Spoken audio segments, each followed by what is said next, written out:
പത്തനംതിട്ടയിലെ സീതത്തോട്ടിൽ കാറിന് നേരെ ഒരു കാട്ടാന പാഞ്ഞെടുത്തു. ആന റോഡിൽ നിലയെ ഉറപ്പിച്ചതോടെ അരമണിക്കൂറോളം ഗതാഗതവും തടസ്സപ്പെട്ടു. ദൃശ്യങ്ങൾ 24 കിട്ടിയ ആ ദൃശ്യങ്ങൾ നമുക്ക് ആദ്യം ഒന്ന് കാണാം പ്രിയപ്പെട്ടവരെ.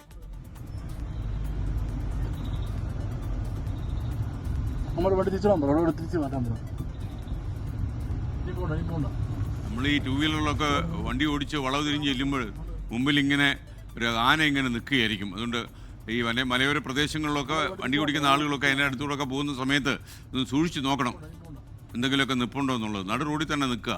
പണ്ടൊക്കെ ആന ഒഴിഞ്ഞ് നിൽക്കുമായിരുന്നു, ഇപ്പോൾ ആനയ്ക്കും അതിൻ്റെ ആവശ്യമില്ല, പബ്ലിക് റോഡിൽ നിൽക്കുക എന്നുള്ളത്. എന്താ ചെയ്യുക?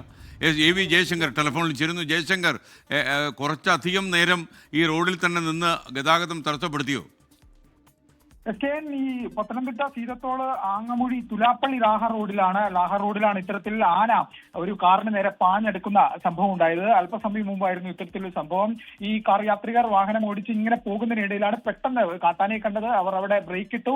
പിന്നാലെ കാട്ടാന ഈ കാറിന് നേരെ പാഞ്ഞെടുക്കുന്ന സാഹചര്യമായിരുന്നു. എന്തായാലും കാർ യാത്രക്കാർ അത്ഭുതകരമായി തന്നെ വേണമെങ്കിൽ രക്ഷപ്പെട്ടു എന്ന് പറയാം. കാരണം കുറച്ചുകൂടി മുൻപോട്ട് പോയിരുന്നെങ്കിൽ ഒരു പക്ഷേ നേരെ ആനയുടെ മുന്നിൽ പെടുന്ന സാഹചര്യമായിരുന്നു. ഈ ആന ഈ റോഡിൽ നിലയുറപ്പിച്ചതോടുകൂടി അരമണിക്കൂറോളം നേരം ഗതാഗതം തടസ്സപ്പെട്ടു. പിന്നീടാണ് ആന കാട്ടിലേക്ക് മടങ്ങിയത്. ഇത് വനത്തിലൂടെ ഉള്ള ഒരു പാതയാണ്, അതുകൊണ്ട് തന്നെ വന്യമൃഗങ്ങളുടെ സാന്നിധ്യം പലപ്പോഴും ഇവിടെ ഉണ്ടാവാറുണ്ട്. പക്ഷേ കുറച്ച് കാലമായി സ്ഥിരമായി ഈ ആനകൾ റോഡിൽ നിലയുറപ്പിക്കുന്ന സാഹചര്യമൊക്കെ ഉണ്ട്. ഈ വനത്തിൽ തീറ്റ കുറഞ്ഞതിന്റെയൊക്കെയാണോ എന്നറിയില്ലെങ്കിൽ പോലും ഈ വനത്തിലൂടെയുള്ള ഈ റോഡിൽ ആനകളുടെ സാന്നിധ്യം കുറവാണ്. പക്ഷേ ഇപ്പോൾ അത് കുറച്ച് കൂടുതലാണ്. എന്തായാലും കാർ യാത്രികർ സുരക്ഷിതരാണ് എന്നത് ആശ്വാസം നൽകുന്ന വാർത്തയാണ്. പക്ഷേ പത്തനംതിട്ടയെ സംബന്ധിച്ച് പൊതുവിൽ ഈ ജനവാസ മേഖലകളിലൊക്കെ തന്നെ കാട്ടാനകൾ ഇറങ്ങി നിരന്തരം പ്രശ്നം സൃഷ്ടിക്കുന്ന സാഹചര്യമാണ്. രാത്രി ഒന്ന് ഇരുണ്ട് കഴിഞ്ഞാൽ പുലർച്ചെ കാട്ടാന നശിപ്പിച്ച കൃഷിയിടങ്ങൾ കണ്ട് എണീക്കേണ്ട ഒരു സാഹചര്യം പത്തനംതിട്ടയിലെ ജനങ്ങൾക്ക് പൊതുവിലുണ്ട്. കാരണം കഴിഞ്ഞ ഒരു മാസത്തിനിടെ തന്നെ നിരവധി കാട്ടാന ആക്രമണ വാർത്തകൾ ജനവാസ മേഖലയിൽ നമ്മൾ റിപ്പോർട്ട് ചെയ്തിട്ടുണ്ട്. എന്തായാലും ഈ സംഭവത്തിൽ ഈ കാർ യാത്രികർ സുരക്ഷിതരാണ് എന്നത് ആശ്വാസം നൽകുന്ന കാര്യമാണ്. ഇപ്പോൾ കാട്ടാൻ എന്തായാലും കാട്ടിലേക്ക് തന്നെ മടങ്ങിയിട്ടുണ്ട്. റോഡ് ഗതാഗതം പൂർവ്വസ്ഥിതിയിലും ആയിട്ടുണ്ട്.